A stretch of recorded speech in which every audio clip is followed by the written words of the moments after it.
स्वागत है आपका हमारे YouTube चैनल निधि एकेडमी पर। आज मैंने आप लोगों का एक प्रश्न लिया है। ये प्रश्न मेरे पास बहुत सारे छात्रों ने भेजा है। किसी किताब में उस प्रश्न की व्याख्या दी गई है, आपकी परीक्षाओं में पूछा गया है और पूछा हुआ वो प्रश्न है, उसका आंसर गलत है। पहले मैं आप लोगों को प्रश्न दिखा लेती हूँ, आप लोग भी उसका आंसर बताने की कोशिश करिएगा। प्रश्न आपका दिया हुआ है, महात्मा शब्द में कौन सा समास है। अक्सर छात्र इस प्रश्न को मेरे पास भेज रहे हैं पिछले दिनों में कि मैम इसमें आंसर जो दिया हुआ है वो इसका आंसर बहुब्रीहि समास दिया है इस किताब ने, जिस किताब में ये है।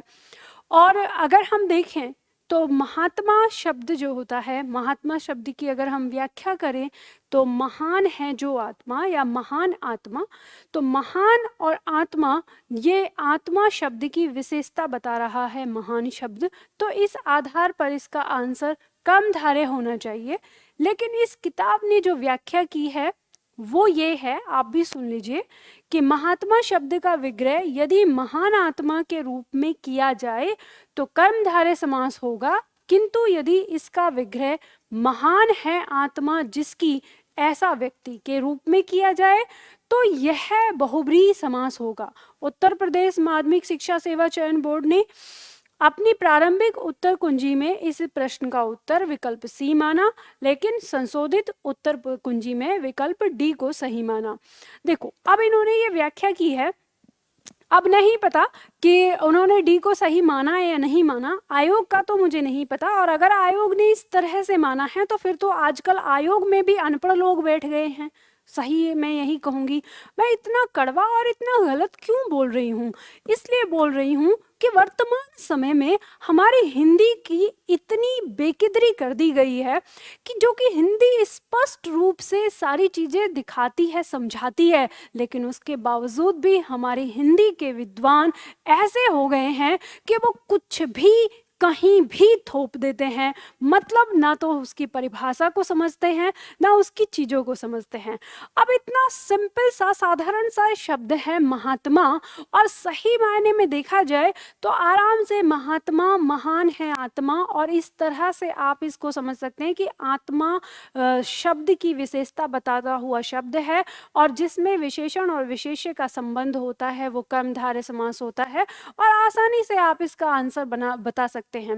अगर यहाँ पर ये पूछा जाए इनसे, जिसने ये व्याख्या की उस व्यक्ति से, और जिसने उस आयोग ने आंसर भी अगर डी दे दिया तो वो मुझे नहीं पता, उसकी मुझे जानकारी नहीं है कि डी दिया भी है या नहीं है, ये सच भी है या नहीं है। तो वहाँ पे उन्होंने जो इसको बहुब्रीहि समास दिया है, उनसे ये पूछा जाए कि जनाब आप जरा पढ़कर तो देख लें कि बहुब्रीहि समास जो होता है उसकी परिभाषा कहती है कि जिसमें अर्थात पद निकलता हो।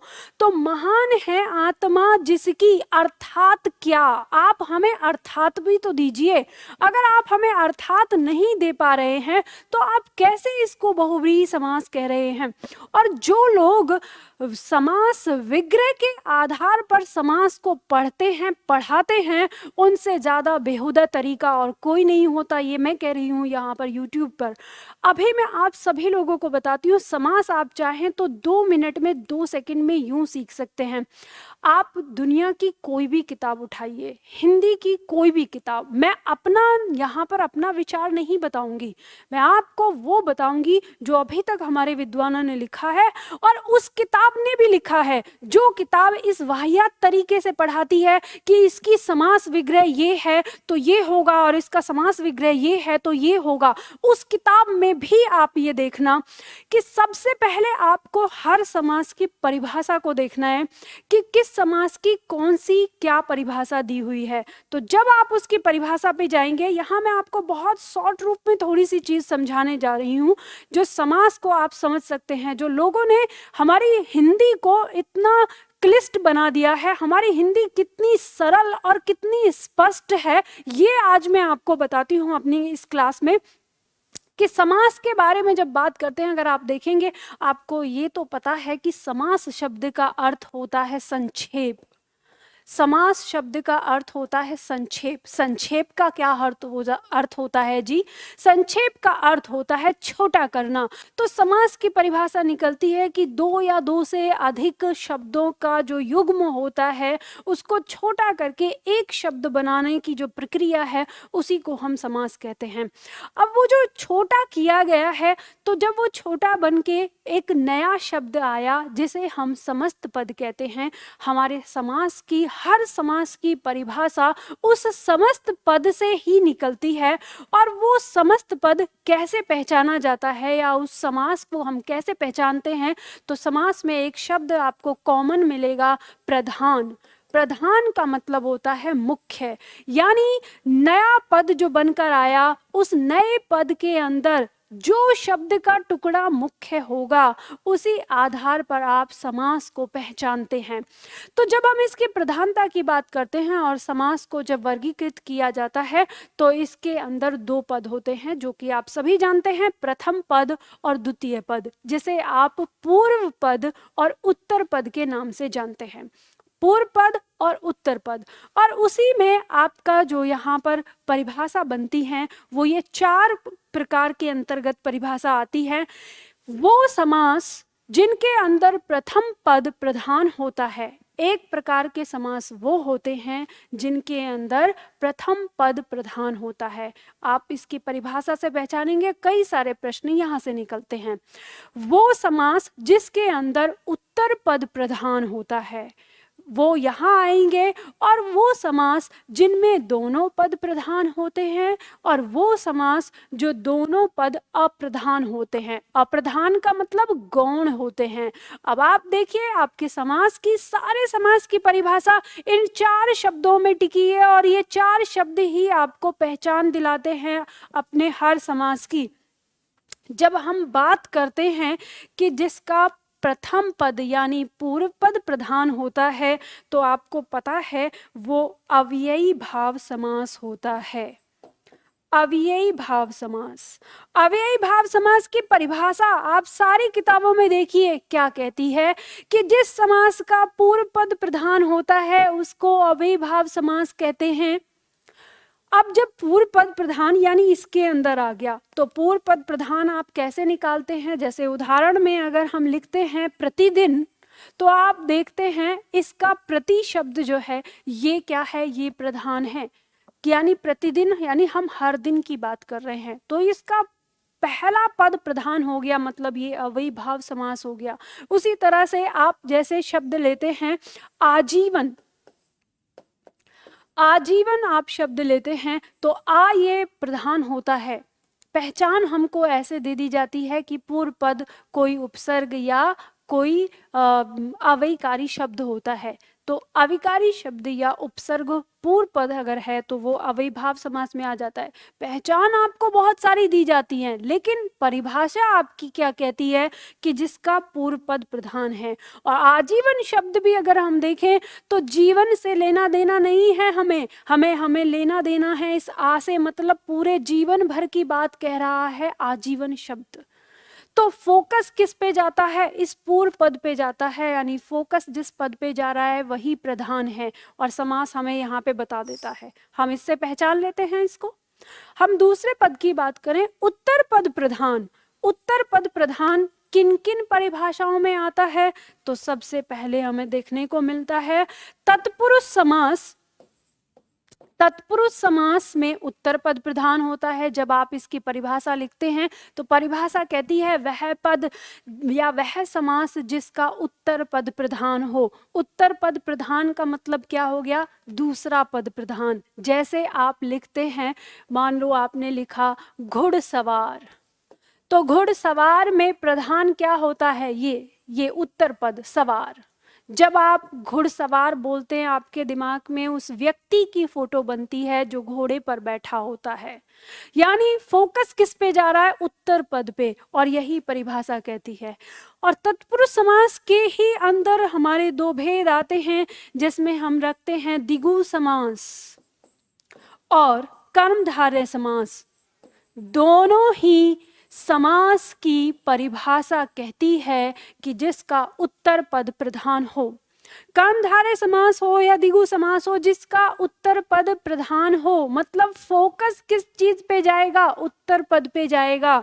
पर अब तीनों में अगर यही परिभाषा आएगी तो इसकी पहचान कैसे होगी? तब पहचान हमें परिभाषा देती है कि उत्तर पद प्रधान जिसका दिखे और वो तत्पुरुष समास होता है, और अगर उस समास में यानी जिसका उत्तर पद प्रधान दिख रहा है उसका पूर्व पद अगर संख्यावाची हो जाए तो वो हमारा द्विगु हो जाता है। पूर्व पद यदि संख्यावाची हो जाए तो द्विगु समास की श्रेणी में चला जाता है। और यदि पूर्व पद और प्रथम पद के मध्य हमें उपमेय उपमान, उपमेय उपमान या विशेषण विशेष्य, विशेषण विशेष्य का संबंध दिखाई दे जाए तो वो हमारा क्या हो जाता है? कर्मधारय समास हो जाता है। लेकिन परिभाषा में उत्तर पद प्रधान दोनों में ही होता है। फिर आता है दोनों पद प्रधान, जिसके दोनों पद मुख्य होते हैं, आता है हमारे सामने द्वंद्व समास। हमारी परिभाषा कहती है कि दोनों पद क्या होते हैं? प्रधान होते हैं। आपको पता है जब आप लिखते हैं इसका उदाहरण कि रात दिन, दोनों पद प्रधान है। रात भी अपने आप में महत्वपूर्ण है और दिन भी अपने आप में महत्वपूर्ण है। परिभाषा में हम पहचान निकाल लेते हैं कि पूरक शब्द या विलोम शब्द हमें देखने को मिलेंगे, द्वंद्व समास के अंदर होते हैं, लेकिन परिभाषा कहती है कि दोनों पद प्रधान होते हैं। अब आप चाहे रात दिन कहें, पाप पुण्य कहें, माता पिता कहें, शिव पार्वती कहें, भाई बहन कहें, जो भी आपको बोलना है, आप हर पद को देखेंगे तो दोनों पद अपना अपना अलग महत्व रखते हैं। उदाहरण आपको सब कुछ समझाते हैं, सब कुछ दिखाते हैं, सारी परिभाषा आपको समझ में आती है। ये होता है द्वंद्व समास। और दोनों पद अप्रधान, मतलब दोनों में से किसी पद का महत्व नहीं। महत्व किसका? किसी तीसरे पद का, वो होता है बहुब्रीहि। दोनों पद अप्रधान होते हैं, अन्य पद प्रधान होता है, कोई अन्य पद प्रधान होता है।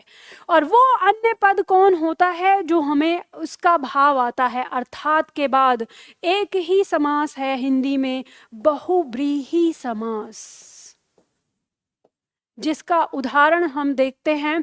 अगर हमने कहा नील कमल, तो अगर हमने कहा नील कमल, या हमने नील कमल, नीला है कमल जो, अर्थात इंदिवर, इंदिवर जो नाम दिया गया वो नीले कमल को दिया गया है। हमने कहा दशानन, 10 हैं आनन जिसके, अर्थात रावण निकलता है। हमने कहा घन श्याम, घन के समान है जो श्याम, अर्थात कृष्ण। हमने कहा चक्र पाणी, पाणी मतलब हाथ, जिसके हाथ में चक्र है, अर्थात कृष्ण। हमने कहा वज्र पाणी, जिसके हाथ में वज्र है, अर्थात इंद्र। जब अर्थात नहीं निकले जब तक, तब तक उसमें बहुब्री नहीं आता। हमने कहा चंद्रशेखर, जिसके शिखर पर चंद्र मतलब चंद्रमा है, अर्थात शिव। हमने कहा महादेव, महान है जो देव, अर्थात शिव। जब तक अर्थात पद नहीं आता तब तक बहुब्रीहि समास नहीं होता। आपने लिखा महादेव, महान है जो देव, देव की विशेषता महान बता रहा है, कर्मधारय भी है लेकिन अर्थात पद है तो बहुब्रीहि भी है। लेकिन उसी प्रकार से जब शब्द आपके सामने दिया है महात्मा, महान है आत्मा, अर्थात पद है ही नहीं, अर्थात पद जब इसमें है ही नहीं तो ये कैसे बहुब्रीहि समास में चला जाएगा? समझ में नहीं आता भाई कि कैसे व्याख्या दे दी जाती है। आप ये बताइए कि मैंने आपके सामने शब्द दिया महात्मा, आप महात्मा शब्द का अर्थ, इसकी व्याख्या कैसे लेंगे? महान आत्मा से लेंगे या महान है जिसकी आत्मा, उससे लेंगे? आप गलत किसको कहेंगे? गलत सिद्ध किसको करेंगे? किसी को नहीं कर सकते। दोनों सही है, महान आत्मा भी इसका अर्थ सही है और महान है जिसकी आत्मा, वो भी अर्थ सही है। तो आप इसमें कैसे लगाएंगे कि कर्मधारय होगा कि बहुब्रीहि होगा? बहुब्री अपनी पहचान खुद देता है।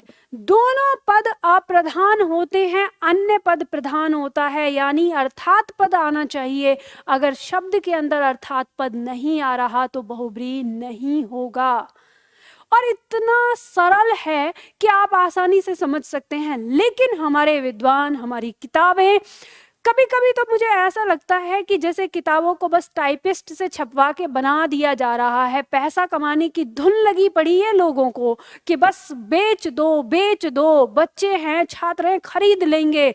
नाम देखकर, यानी चीज़ों को देखकर, पढ़कर मैं आप सभी लोगों से कहना चाहती हूँ, जब इस तरह के सवाल और इस तरह की चीज़ें मेरे सामने आती हैं, मेरी आत्मा ना विचलित हो जाती है कि हमारी हिंदी इतनी सरल, इतनी साधारण और इतनी अच्छी है, पता नहीं लोग किस धुन में इसको खराब कर रहे हैं। साजिशन खराब कर रहे हैं या अनजाने में? अगर अनजाने में खराब कर रहे हैं तो कहना चाहूंगी, आप सभी लोग विद्वान हैं, थोड़ा सा रुक कर, थोड़ा सा समझ कर, उदाहरण से समझ कर आप पढ़िए और पढ़ाइए। और अगर आप जानबूझकर खराब कर रहे हैं तो सावधान, हमारी हिंदी के साथ छेड़छाड़ मत करिएगा। आपने अगर हिंदी के साथ छेड़छाड़ की तो आप अपने अस्तित्व के साथ छेड़छाड़ कर देंगे, क्योंकि आप हिंदुस्तान में जन्मे हैं, हिंदुस्तान से उत्पन्न हुए हैं, और इसी की किसी सभ्यता, संस्कृति या भाषा के साथ आप इस तरह की छेड़छाड़ करेंगे तो ये आपसे बिल्कुल भी बर्दाश्त नहीं किया जाएगा। तो ध्यान रखिए, जितने भी लोग किताबें लिख रहे हैं, जितने भी लोग हिंदी पढ़ा रहे हैं, जितने भी लोग इस चीज़ को अपने आगे बढ़ा रहे हैं इन सारी चीज़ों में, तो उनको समझिए और उनको जानिए और छात्रों को सही ढंग से समझाइए। और आयोग को भी मैं यहाँ से एक संदेश देना चाहती हूँ, मूर्खता मत करिए। इतने प्रश्न गलत देते हैं आप छात्रों की परीक्षाओं में, और उनके आंसर भी गलत देते हैं। आप जो प्रश्न स्वयं सही नहीं है, वो छात्रों को कैसे सही बता सकता है? इस बात का ध्यान रखिए। इस तरह के प्रश्न देकर और उल्टे उल्टे उनके आंसर देकर आप अपनी योग्यता पर प्रश्न चिन्ह मत लगाइए। आप आयोग हैं, कोई भी आयोग है, चाहे वो केंद्र का है, चाहे वो राज्य का है, वहां बैठे हुए लोगों को मैं विद्वान समझती हूँ, पर हमारे छात्रों के साथ इस तरह से करके अपने आप को नादान या अपने आप को मूर्ख साबित मत करिए। इसलिए कोई भी किसी भी प्रश्न का उत्तर देने से पहले आपको उसकी जड़ तक जाना है और समझना है कि क्या वो वाकई में सही है या गलत। मेरे छात्रों, आप लोगों को ये वीडियो आज बनाने का मेरा यही उद्देश्य था कि आप लोग ये बात समझ लें कि हिंदी बहुत सरल है।